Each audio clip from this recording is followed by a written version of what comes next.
Hello বন্ধুরা, তোমরা সবাই কেমন আছো? আমি মাসুদ। তোমরা দেখছো শ্যামটিউব বাংলা। সারা পৃথিবীতে হাঙ্গার ভাইরাস ছড়িয়ে পড়ে। একে একে সমস্ত প্রাণী, জীবজন্তু ও মানুষ ধ্বংস হচ্ছিল। তাদেরকে বাঁচানোর জন্য একজন সায়েন্টিস্ট ও কিছু মিলিটারি এক পদক্ষেপ নিয়েছিল। কিভাবেই বা তারা সার্ভাইভ করেছিল এই ভাইরাসময় পৃথিবীতে? তারা কি পেরেছিল পৃথিবীকে বাঁচাতে? তাই দেখবো আজকের মুভিতে। এরকম মজার মজার মুভি বাংলাতে পেতে চাইলে চ্যানেলটাকে সাবস্ক্রাইব করতে পারো। আর এই মুভিতে একটি লাইক ও একটি কমেন্ট করে তোমার মূল্যবান মতামত জানাতে পারো। আর যদি আগে থেকেই সাবস্ক্রাইব করা থাকে তবে অসংখ্য ধন্যবাদ। কথা না বাড়িয়ে চলো মুভিতেই যাওয়া যাক। তো মুভির শুরুতে জেলখানার চার দেয়ালে বন্দি মেলানি। বাইরে থেকে সৈনিকদের চলার শব্দ শুনে বিছানা থেকে উঠল মেলানি। সৈনিকদের পায়ে চলার শব্দ শুনে এসে হুইল চেয়ারে বসলো। না জানে কি অপরাধ করেছে নিষ্পাপ শিশুটি। মিলিটারিদের নজরবন্দি। তারপর সেই সেলের দরজাটা খুলে দুজন মিলিটারি বন্দুক টান করে আসছে। মনে হচ্ছে ছোট্ট মেয়েটি এক বড় আসামি। নরম গলায় মেলিনী সৈনিক দুটোকে সালাম দিল, কিন্তু সৈনিক দুইজন মেলিনীর প্রতি একটুও মায়া দেখালো না। তাকে খুব শক্ত করে বেঁধে সেল থেকে বাইরে নিয়ে আসে। মেলিনীর মতো আরো অনেক বাচ্চাদেরকে ওইখানে সেলের মধ্যে আটকে রাখা হয়েছিল। সৈনিকরা তাদেরকে অপয়া বলে ডাকত, তাদের সঙ্গে খুব খারাপ ব্যবহার করত। এরপরেও সৈনিকরা ওই বাচ্চাদের কাছে যেতে খুব ভয় পেত, তাদের পাশে দাঁড়াতো না। সবসময় তাদের কাছ থেকে দূরত্ব বজায় রেখে চলাচল করত সৈনিকরা। একটি বাচ্চার সঙ্গে সবসময় দুজন সৈনিক পাহারাদার হিসেবে থাকতো। এই পুরো কাজ পার্ক পরিচালনা করত। এভাবেই সৈনিক এবং অন্যান্য বাচ্চাদেরকে একটি ক্লাসরুমে নিয়ে আসে। ওইখানে একজন শিক্ষিকা কেমিস্ট্রি সম্পর্কে পড়াশোনা শেখাতো। শিক্ষিকার অনেক প্রশ্নের উত্তর শিক্ষার্থীরা দিত। ওই জায়গার শিক্ষিকারাও বাচ্চাদেরকে ভয় পেত। কেমিস্ট্রি ক্লাস আজ শেষ। পরবর্তী ক্লাস নেওয়ার জন্য শিক্ষিকা জাস্টিনা চলে আসে। ওই পুরো মিলিটারি ব্যাচের মধ্যে একমাত্র শিক্ষিকা জাস্টিনই ছিল যে বাচ্চাদেরকে অত্যন্ত ভালোবাসতো ও মায়া করত। প্রতিদিন ক্লাস করার সময় শিক্ষিকা জাস্টিনোর চোখে পানি চলে আসতো। শিক্ষিকা জাস্টিনো মেলেনিকে অনেক ভালোবাসতো। মেলেনি অন্যান্য বাচ্চাদের চাইতে খুব মেধাবী ও বুদ্ধিমান ছিল। মেলেনি শিক্ষিকা জাস্টিনোকে তার আইডল মনে করত এবং তার সবকিছু কপি করার চেষ্টা করত।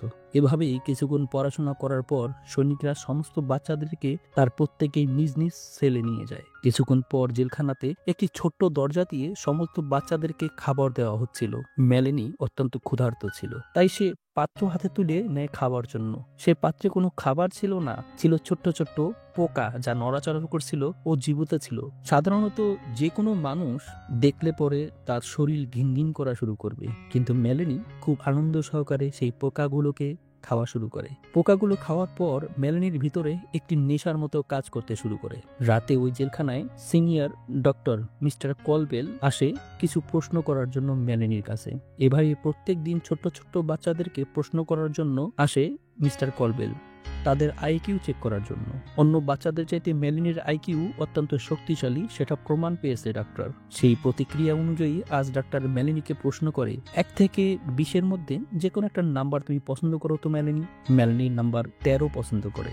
ডাক্তার কলবেল তার পছন্দ করার নাম্বারটাকে রেকর্ড বুকে এন্ট্রি করে ওখান থেকে চলে যায়। পরের দিন সৈনিকরা সমস্ত বাচ্চাদেরকে হুইল চেয়ারের সঙ্গে বেঁধে একে একে বাইরে নিয়ে আসছিল। তখন মেলিনি লক্ষ্য করে 13 নম্বর সেলের বাচ্চাটিকে আজ তারা বাহির করেনি। তখন মেলিনি সৈনিকদেরকে প্রশ্ন করে, 13 নম্বর সেলের কেইন কোথায় গেছে? সৈনিক দুজন মেলিনিকে বকা দিয়ে চুপ করতে বলে এবং সমস্ত সৈনিকরা বাচ্চাদেরকে ক্লাসরুমে নিয়ে আসছে। ওইখানে শিক্ষিকা জাস্টিনো তাদের অপেক্ষা করছিল পড়ানোর জন্য। মেলিনি জাস্টিনোকে প্রশ্ন করে, 13 নম্বর সেলের কেইন আজ অনুপস্থিতি কেন ম্যাম? তার প্রশ্নটাকে এড়িয়ে যায় কোনো জবাব না দিয়ে। শিক্ষিকা জাস্টিনো প্রত্যেকটা শিশুকেই একটি গল্প লিখতে বলে আজ। মেলিনি এমন এক গল্প লিখেছে যা শুনে শিক্ষিকা জাস্টিনো আবেগপ্রবণ হয়ে পড়ে। শিক্ষিকা জাস্টিনো মেলিনিকে শক্তিশালী ও বুদ্ধিমান একটা মেয়ে হিসেবে আখ্যায়িত করে এবং সবাইকে বলে ওকে ফলো করো। জাস্টিনো সৈনিকদের কাছ থেকে বাচ্চাদেরকে বাঁচানোর জন্য চেষ্টা করতো সব সময়। গল্প শুনে জাস্টিনোর 2 চোখ দিয়ে পানি পড়তে থাকে। শিক্ষিকা মেলিনির কাছে আসে এবং তার মাথায় হাত দিয়ে দোয়া করে। আর তখনই সার্জেন্ট পার খুব রাগান্বিত হয়ে শিক্ষিকা জাস্টিনোর কাছে আসে এবং বলে, তুমি বাচ্চাদের কাছ থেকে নিজেকে দূরে রাখো। তুমি কি জানো না এরা কত ভয়ঙ্কর? তোমার নিজের জীবনকে কি ভালোবাসো না? তুমি জানার পরও এদের কাছে আসো, এর পরিণাম কি হতে পারে সেটা কি তুমি জানো? তুমি যদি আমার কথাকে বিশ্বাস না করো তবে আমি তোমাকে এখনই প্রমাণ দেখাতে পারি। এই কথাগুলো বলেই সার্জেন্ট পার্ক তার নিজের হাতের মধ্যে কিছু থুতু মাখিয়ে দেয়। ওই থুতু মাখা হাতটা একটা শিশু বাচ্চার সামনে নিয়ে যায়। জাস্টিনও সার্জেন্টকে বলে, তুমি এভাবে বাচ্চাদের সঙ্গে খারাপ আচরণ করতে পারো না। তারপরও সার্জেন্ট থেমে যায়নি। কিছুক্ষণ পর সার্জেনের হাতের গন্ধ শুকে বাচ্চাটি মুখ হা করতে থাকে। প্রত্যেকটা বাচ্চা খুব হিংস্র প্রাণীর মতো আচরণ করতে শুরু করে। সার্জেন্ট পার্কের হাতটাকে স্পর্শ করার জন্য খুব চেষ্টা করছিল বাচ্চাটি, কিন্তু চেয়ারের সঙ্গে বন্দি থাকার কারণে সে দাঁড়াতে পারছিল না। দেখতে দেখতে ওইখানকার প্রত্যেকটা বাচ্চাই একই আচরণ করতে শুরু করে। এই অবস্থা থেকে জাস্টিনো সার্জেন্টকে বলে, তুমি এখনই এখান থেকে চলে যাও সার্জেন্ট। সার্জেন্ট জাস্টিনোকে বলে, আসলে এই বাচ্চাগুলো শুধুমাত্র মানুষকে নকল করতেছে। তুমি যদি এদেরকে ভোলাবালা ও মাসুম বাচ্চা মনে করো তাহলে ভুল করবে। আসলে এরা যে কি সেটা তুমি নিজেও জানো জাস্টিনো। মানুষের গন্ধ পেলেই এরা আসল রূপে ফিরে আসে। এই জন্যই কখনো এদের সামনে যাওয়ার চেষ্টা করো না। এই কথাগুলো বলার পর সার্জেন্ট তার হাতের মধ্যে ব্লকিং জেল মাখিয়ে দেয়। এটা খুব স্পেশাল একটি মলম। এই মলমের কাজ হলো মানুষের গন্ধকে রোধ করে দেওয়া। মলমটা ছিল ব্লকিং জেল। এই ভ্যাসলিনটা মাখার পর ওইখানকার বাচ্চারা শান্ত হয়ে আসে। এই ভ্যাসলিনটা মাখার পরই ওইখানকার বাচ্চাদের সামনে আসা সম্ভব। সমস্ত বাচ্চারা কিছুক্ষণের মধ্যে নর্মাল হয়ে যায়। সৈনিকরা তাদেরকে পুনরায় সেলের মধ্যে নিয়ে আসে। সার্জেন্ট এসব কিছু করেছে এই কারণে মেলানি খুব রাগ করেছিল। কিছুক্ষণ পর মেলানিকে সেলের মধ্যে সৈনিকরা নিয়ে আসে। মেলানিকে হুইল চেয়ারের সঙ্গে বেঁধেই ওইখান থেকে চলে গিয়েছিল সৈনিকরা। মেলানি সৈনিকদেরকে বলে, আমার যদি ক্ষমতা থাকতো তাহলে তোদেরকে আমি এমন শাস্তি দিতাম যেটা তোরা কল্পনা করতে পারতি না। কিছুক্ষণ পর শিক্ষিকা জাস্টিনো মেলানির সেলের পাশ দিয়ে যাওয়ার সময় মেলানির সেলের জানলা দিকে তাকায় এবং দেখে মেলানিকে হুইল চেয়ারের সঙ্গে বন্দি করে রেখেছে। মেলানির এই পরিস্থিতি দেখে সে চিন্তিত হয়ে পড়ে। আর দেরি না করেই সে ওই সেলের মধ্যে প্রবেশ করে। তো করা শুরু করে মেলানিকে। ওই সময় শিক্ষিকা জাস্টিনো মেলানির খুব কাছাকাছি চলে আসছিল। তখন জাস্টিনোর শরীরের গন্ধ পেয়ে মেলানির চেহারা ভয়ঙ্কর রূপ ধারণ করতে শুরু করে। মেলানি শিক্ষিকাকে বলে, আপনার শরীর থেকে খুব সুন্দর গন্ধ আসছে।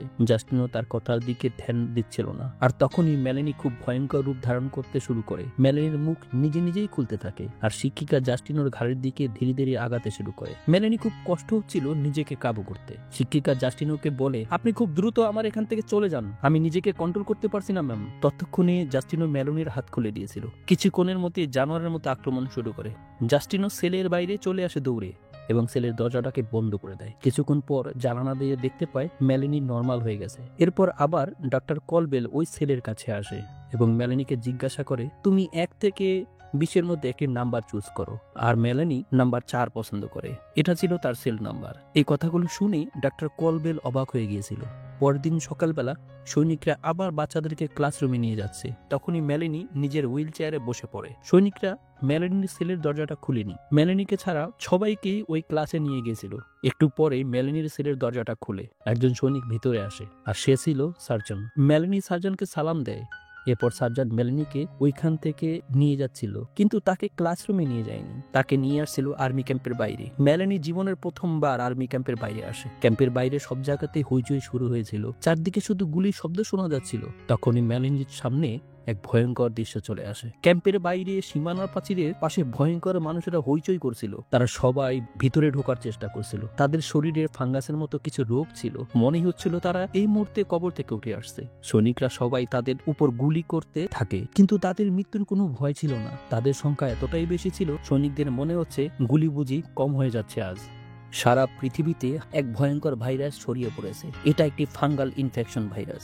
নাম ছিল হাঙ্গার ভাইরাস, যার ইনফেকশনে সবার শরীরে ফাঙ্গাস হয়ে গেছে। এই ভাইরাসটি খুব দ্রুত মানুষের মস্তিষ্কে আক্রমণ করে। এর কারণে মানুষ তার চিন্তা ভাবনা চেতনা হারিয়ে ফেলে, একটি জিন্দা লাশের মতো বেঁচে থাকে। ফাঙ্গাস ইনফেকশন হওয়ার কারণে মানুষগুলো জিন্দা লাশের মতো হয়ে অন্য মানুষকে খেতে থাকে, অন্য জীব জানোয়ারকে খেতে থাকে। তাদের মস্তিষ্কে একটাই চিন্তা থাকে, জীবিত থাকার জন্য নিজের পেটকে ভরতে হবে এবং নিজের বংশ বিস্তার করতে হবে। এই ভাইরাসের কারণে দূর থেকে কাঁচা মাংসের গন্ধ শুকতে পারে তারা এবং খুঁজে নিতে পারে কাঁচা মাংসটা কোথায় আছে। আক্রান্ত ব্যক্তি অন্য কোনো মানুষ অথবা প্রাণীকে কামড় দিতে পারলেই সেই ব্যক্তির উপর এই ভাইরাস আক্রমণ করে। পুরো দুনিয়ার মানুষগুলো এই ভাইরাস আক্রান্ত হয়ে পড়েছে। শুধুমাত্র কিছু মিলিটারি অফিসার এই ভাইরাস থেকে বেঁচেছিল, কারণ তাদের কাছে অস্ত্র ছিল। এই মিলিটারির মধ্যে একজন সায়েন্টিস্ট মহামারী রোগের ঔষধ খোঁজার কাজে ব্যস্ত ছিল।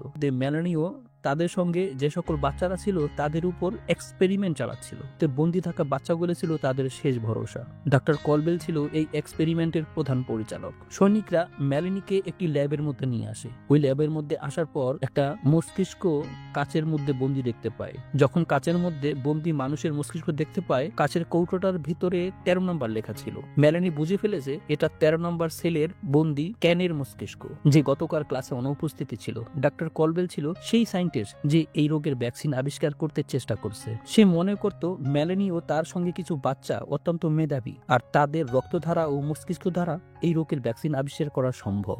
আর এই কারণেই প্রত্যেকটা বাচ্চার মস্তিষ্ক, হাড় ও রক্ত ডাক্তার কলবেলের প্রয়োজন। এই কারণেই ডাক্তার কলবেল ক্যানের কোরবানি দিয়েছে, কিন্তু সে সফল হতে পারেনি। আজ ভ্যাকসিন তৈরি করার জন্য মেলানিকে কোরবানি দিতে চাইছে, কিন্তু মাসুম মেলানি এই ব্যাপারটা সম্পর্কে কিছুই জানতো না। অফিসার সার্জন মেলানিকে ডাক্তার কলবেলের কাছে হস্তান্তর করে দেয়। কলবেলের অ্যাসিস্ট্যান্ট মেলানিকে একটি ইনজেকশন পুশ করে দেয়।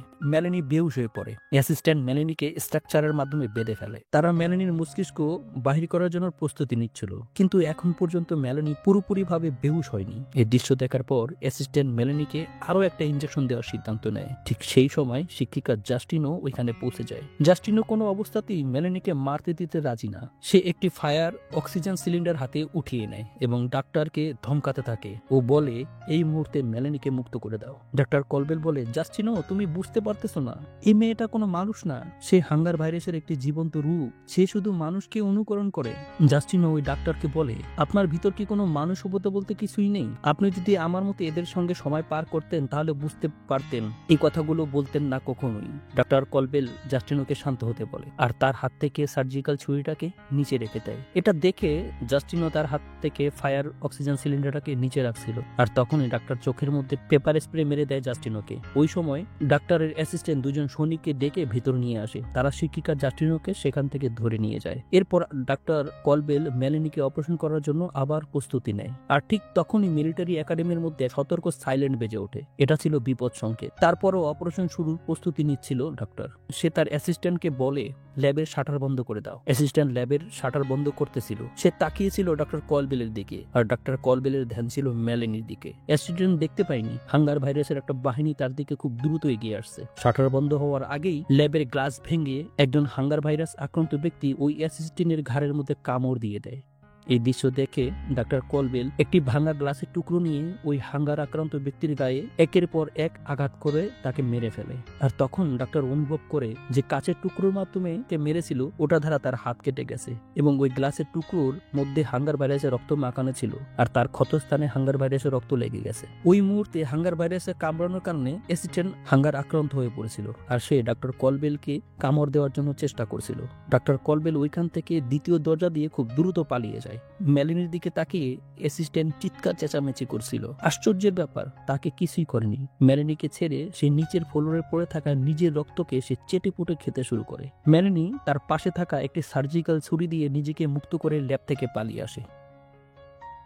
বাইরে এসে দেখে হাঙ্গারদেরকে কাবু করা মিলিটারিদের হাতের বাইরে চলে গেছে। হাঙ্গরিরা মিলিটারি ক্যাম্পের দেয়াল ভেঙে ভিতরে ঢুকে পড়েছে, আর একে একে সৈনিকদেরকে শিকার করতে শুরু করেছে। আর তখনই মেলানির চোখ চলে যায় শিক্ষিকা জাস্টিনোর দিকে। তাকে দুজন সৈনিক মারতে মারতে গাড়ির ভিতরে নিয়ে যাচ্ছে। তখন মেলানি দৌড়ে এসে ওই সৈনিকদের উপর হামলা করে।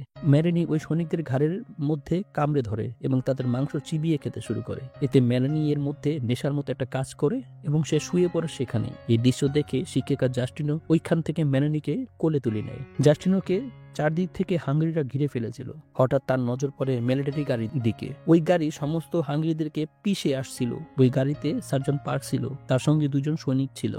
জাস্টিনো কোনো অপেক্ষা না করেই সরাসরি গাড়িতে উঠে পড়ে মেলানিকে নিয়ে, আর সার্জন সবাইকে নিয়ে ওই জায়গা থেকে বহু দূরে চলে আসে। ওই গাড়িতে ডক্টর কলবেল ছিল। ডক্টর কলবেলকে দেখে মেলানিকে লুকিয়ে ফেলে জাস্টিনো। জানালা দিয়ে মেলানিকে দেখতে পায় সার্জন, আর সঙ্গে সঙ্গে বন্দুক তাক করে রাখে।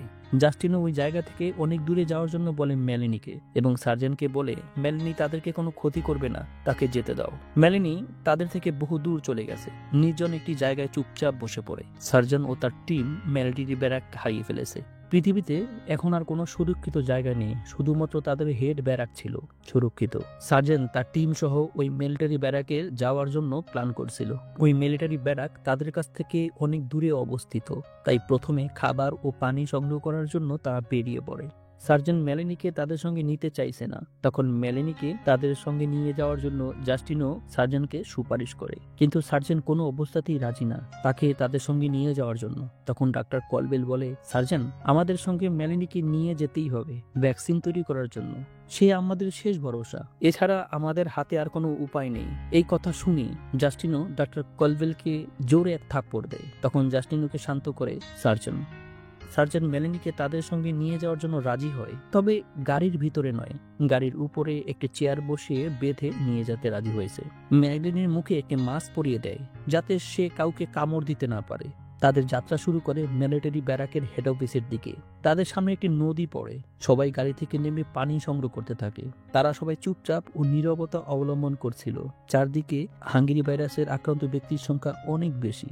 কোনো শব্দ পেলেই হাঙ্গেরি ভাইরাসরা তাদের উপর ঝাঁপিয়ে পড়বে।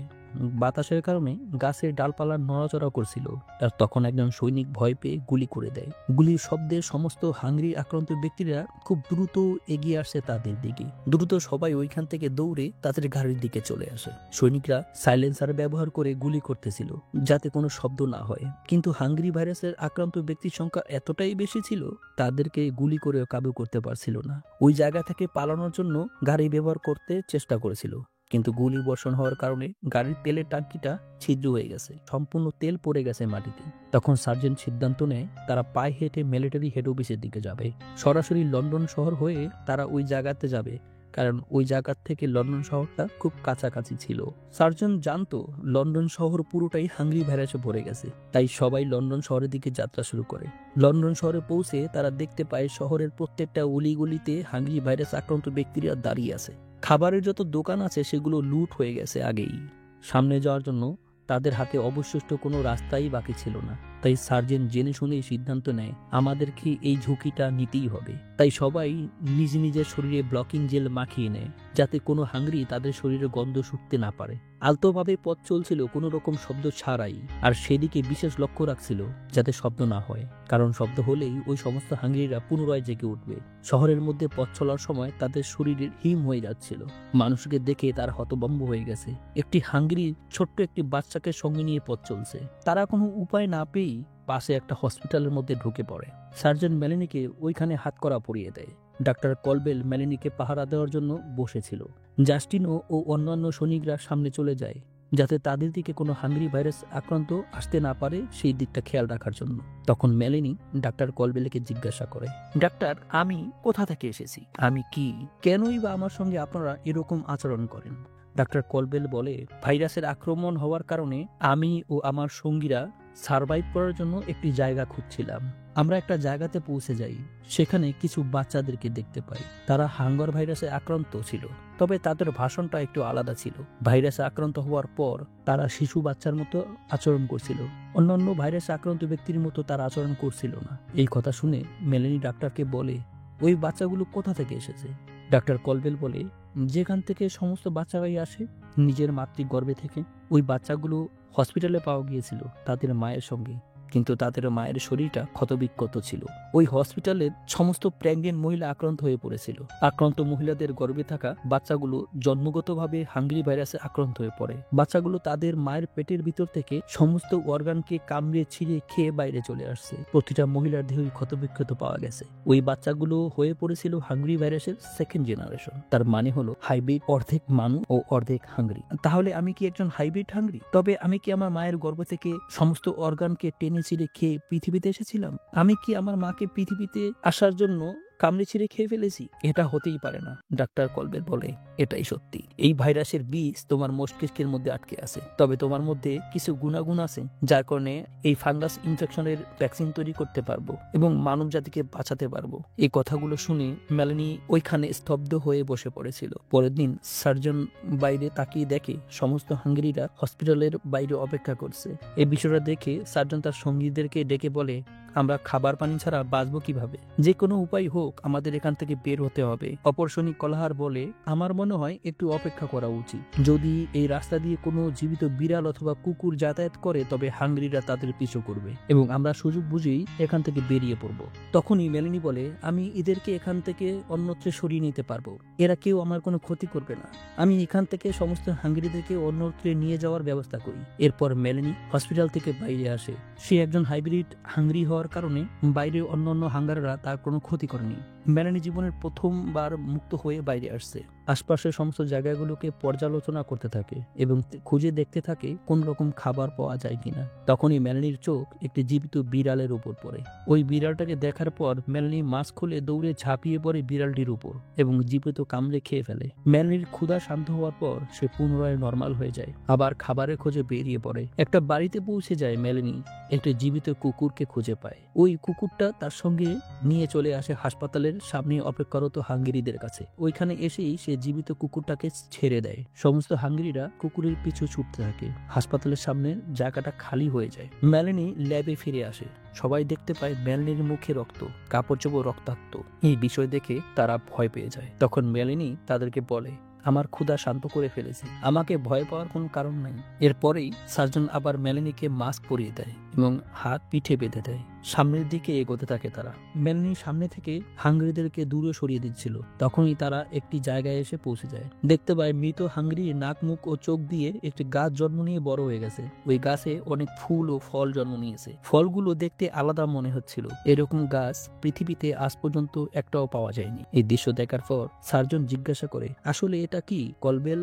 ডক্টর কলবেল উত্তর দেয়, এগুলো হাঙ্গরি ভাইরাসের তৃতীয় সার্কেল। তাদের মস্তিষ্কের মধ্যে যে ফাঙ্গাস বীজ ছিল ওইগুলো বৃক্ষ আকার রূপ ধারণ করে পুনরায় জন্ম নিয়েছে। এই ফুল আর ফল যদি ফুটে যায় বা বাতাসের সঙ্গে মিশে যায়, সমস্ত প্রাণী হাঙ্গরি ভাইরাসে আক্রান্ত হয়ে যাবে। তখন মেলানি জিজ্ঞাসা করে, হাঙ্গার ভাইরাসের বীজ আমার মস্তিষ্কের মধ্যেও তো আছে, তবে কি আমি মরার পর আমার মুখের ভেতর থেকে ও কানের ভেতর থেকে এরকম গাছ জন্ম নেবে? ডাক্তার কলবেল বলে, তুমি কি সার্কেলের মানে বোঝো না? কেনই এটার ভ্যাকসিন খুব জরুরি। অর্থাৎ এই হাঙ্গার ভাইরাস তোমার শরীরের সঙ্গে মিশে সে পুনরায় একটি গাছের রূপ নিয়ে তোমার শরীরটাকে জীবিত রাখবে, নতুন আরেকটা হাঙ্গারের জন্ম দিবে তোমার মাধ্যমে। এতে তুমিও উপকৃত হবে, ভাইরাসও উপকৃত হবে। ভাইরাস অক্সিজেনের মাধ্যমে মৃত্যুর পরও তোমার শরীরকে জীবিত রাখবে। গাছ অক্সিজেন গ্রহণ করবে আর গাছ থেকে তুমি অক্সিজেন গ্রহণ করতে পারবা। এর ফলে তুমি জীবিত থাকবে। আর এই কারণে হাঙ্গরি ভাইরাস আক্রান্ত ব্যক্তিরা তোমাকে আক্রমণ করে না, কারণ তুমি হাঙ্গরি ভাইরাসের সেকেন্ড জেনারেশন। তোমার মৃত্যুর পর তোমার ভেতর থেকে যদি গাছ বের হয় সেটা হবে তোমার থার্ড জেনারেশন, অর্থাৎ যেভাবে তুমি তোমার বাবা, তোমার দাদা একই বংশের লোক। এর জন্য এই ভাইরাসে আক্রান্ত ব্যক্তিরা কেউ কাউকে ক্ষতি করে না। তাদের মস্তিষ্কের মধ্যে সিগন্যাল আসে এরা সবাই তোমার আপনজন, পক্ষান্তরে কেউ কারো আপনজন না। কিন্তু ভাইরাস আক্রান্ত হওয়ার কারণে একে অন্যকে খুব আপনজন মনে করে। তারা একটু সামনে এগিয়ে যায় এবং দেখতে পায় অনেক হাঙ্গরি মৃত পড়ে আছে। তাদের ভেতর থেকে যে গাছগুলো বের হয়ে আসছে এটা একটা টাওয়ারকে পুরোপুরি ঘিরে ফেলেছে, যার মধ্যে লক্ষ লক্ষ হাঙ্গরির ফুল ও ফল ঝুলে আছে। ডাক্তার বলে, যদি কোনোভাবে এই ফলগুলো ফেটে যায় অথবা ফুলগুলো ফুটে যায় তবে বাতাসের সঙ্গে মিশে সমগ্র পৃথিবীটাকে এই ভাইরাস আক্রান্ত করে ফেলবে। আর এমনই একটা বিপদ, এই ভাইরাস আগুনেও পড়ে না। আর এই ফলগুলো যদি আগুনের সংস্পর্শে আসে তবে ফুটে যাবে, আর ফুটে গেলে বাতাসের সঙ্গে মিশে যাবে। ফলে ভয়াবহ পরিস্থিতি সৃষ্টি হবে। পৃথিবীটাকে এই ভাইরাস পুরোপুরি আক্রান্ত করে দেবে। কোনো প্রাণী ভাইরাস থেকে মুক্তি পাবে না। ফলে পৃথিবীটা বসবাসের অনুপযোগী হয়ে পড়বে মানুষ ও অন্য অনেক প্রাণীর জন্য। একটু আগে গেলেই দেখতে পায় একটি গাড়ি। সে বলে, এই গাড়িটা চলন্ত একটা ল্যাব, কারণ এই রকম ল্যাব আমি আগে তৈরি করেছিলাম। এটা সোলার এনার্জির মাধ্যমে চলে, তাই কখনো বিদ্যুৎ যাওয়ার কোনো সম্ভাবনাই নেই। ওই ল্যাবের মধ্যে প্রবেশ করে সবাই। প্রথমে খাবার খুঁজতে থাকে, কোনো খাবার খুঁজে পায়নি। সার্জন সৈনিক কালাহারকে বলে, তুমি আশেপাশে খুঁজে থাকো, কোনো খাবার ব্যবস্থা করা যায় কিনা, আমরা সবাই এখানে অপেক্ষা করি। সার্জন ও অন্যান্য মিলিটারির ব্যাচের সঙ্গে যোগাযোগ করার চেষ্টা করছিল। তখন মেলানির ক্ষুধা পেয়েছে। উপস্থিত সবাইকে বলে, আপনাদের শরীরের গন্ধ আমাকে খুব আকর্ষণ করেছে। ভালোভাবে যদি আমাকে বাইরে যেতে দেন আমি আমার নিজের খাবার খুঁজে খেয়ে নেব। তখনই হাত খুলে দেয় এবং মাস্ক খুলে দেয়, তাকে মুক্ত করে দেয় বাইরে যাওয়ার জন্য। সে বাইরে চলে আসে। মেলানি খোঁজাখুঁজি করে একটি বিল্ডিং এর ছাদের উপরে একটি পাখি ধরে সে খেয়ে নেয়। অন্যদিকে সৈনিক কালাহার ওই জায়গাতেই খাবার খুঁজতেছিল। তখনই ছায়ার মতো হাঙ্গরি তার পিছু করতে থাকে। মেলানির খাবার শেষ হলেই আশেপাশে কিছু বাচ্চাদের শব্দ শুনতে পায়। মেলানির ওই আওয়াজটাকে পিছু করে ছাদের একটি ঘরের মধ্যে পৌঁছে যায়। আড়াল থেকে দেখে সেখানে অনেকগুলো বাচ্চা। ওই বাচ্চাগুলোর কাপড় চোপড় এবং আচরণ আদিম যুগের মানুষের মতো ছিল।